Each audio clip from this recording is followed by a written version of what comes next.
দিনাজপুরে 2 লাখ টাকা চাঁদার দাবিতে পরিবার উচ্ছেদ, সংবাদ সম্মেলনে বিচার চাইলেন ভুক্তভোগীরা। মেহেদী হাসান ফুয়াদ, দিনাজপুর জেলা প্রতিনিধি। ছবি চিত্র বিস্তারিত।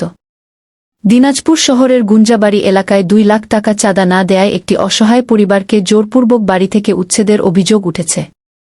রোববার 20 জুলাই দুপুরে দিনাজপুর প্রেসক্লাবে এক সংবাদ সম্মেলনে এ অভিযোগ করেন ভুক্তভোগী সাথী বিশ্বাস।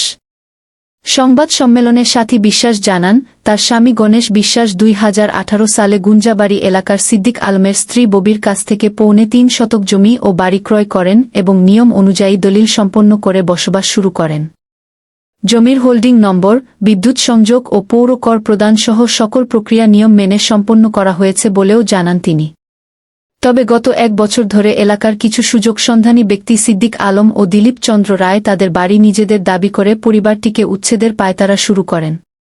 এ বিষয়ে গণেশ বিশ্বাস মামলা দায়ের করলে প্রতিপক্ষরা আরও ক্ষিপ্ত হয়ে ওঠে এবং তাকে মারধর করে গুরুতর জখম করে। ওই ঘটনায় কোতোয়ালি থানায় মামলা নং 36 দায়ের করা হয়, যা বর্তমানে আদালতে বিচারাধীন। সাথী বিশ্বাস অভিযোগ করে বলেন, মামলা চলাকালীন সময়ে প্রতিপক্ষরা 2 লাখ টাকা চাঁদা দাবি করে। কিন্তু চাঁদা না দেওয়ায় গত 11 জুলাই সিদ্দিক আলমের নেতৃত্বে কিছু ব্যক্তি গেট ও ঘরের তালা ভেঙে বসতবাড়িতে প্রবেশ করে টিভি, ফ্যান ও নগদ টাকা লুট করে এবং বাড়ি দখল করে নেয়। বর্তমানে পরিবারটি মাতাসাগর এলাকায় খোলা আকাশের নিচে মানবেতর জীবন যাপন করছে। সংবাদ সম্মেলনে কান্নাজড়িত কণ্ঠে সাথী বিশ্বাস জেলা প্রশাসন ও পুলিশ প্রশাসনের কাছে ন্যায়বিচার ও বসতভিটায় ফেরার সুযোগ চেয়েছেন।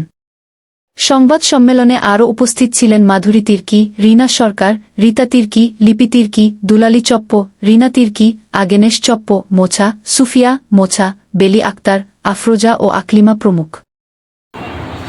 আরও কিছু অসংখ্য ব্যক্তি নিবন্ধনে দিলীপ চন্দ্র রায় আমরা স্বামীর ক্রয়কৃত বাড়িটি সেল করে ক্রয় করে কর্মে প্রকাশ ও প্রচার করে আমাদেরকে পরিবারে আমাদের বস্ত বাড়ি হইতে বের করে দেওয়ার জন্য বলে, যার কারণে আমার স্বামী ইতিপূর্বে 1 ও 3 নং ব্যক্তির বিরুদ্ধে বিশ্ব এডিএম কোর্টে আইনের 10-7-11-8-11-7 ধারায় 736-23 মোকদ্দমা দায়ের কারণে গণিত মামলায় মোকাবেলা দেয়। পরে উপরোক্ত ব্যক্তির গণিত মামলা দায়ের করার কারণে আমরা স্বামী গণেশ বিশ্বাসকে জায়গার শান্তিপূর্ণভাবে বসবাস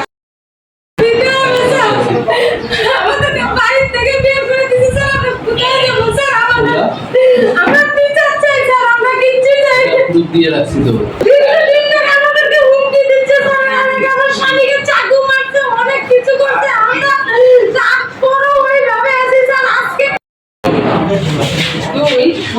মুক্তি সহকার 35 পিতা ডমিনিক সরকার 3 দিলীপ পিতা মুক্ত চন্দ্র রায় শ্যাম গুঞ্জা মুক্তি আলমকে ঢুকাই দিছে বাসার মধ্যে। রফিকুল, মুক্তি, দিলীপ এরা সবাই মিলে একতাভাবে আসে আমাদেরকে হুমকি যেই সেইগুলো ভাষা টাষা করে স্যার আমাদেরকে এই ব্যবস্থা করতে। স্যার আমরা আপনাদের কাছে আসছি বিচার চাইতে। স্যার আমাদের বিচার ন্যায্য বিচার আমাদেরকে করে দেন স্যার। আমরা আপনাদের কাছে আমাদের এইটাই দাবি স্যার। দিলীপ এরাই আমাদেরকে হুমকি দেখাচ্ছে স্যার। জেলা নেতা হচ্ছে কিসের নেতা? জেলা কোন দলের নেতা? বিএনপি নেতা বলে উনি।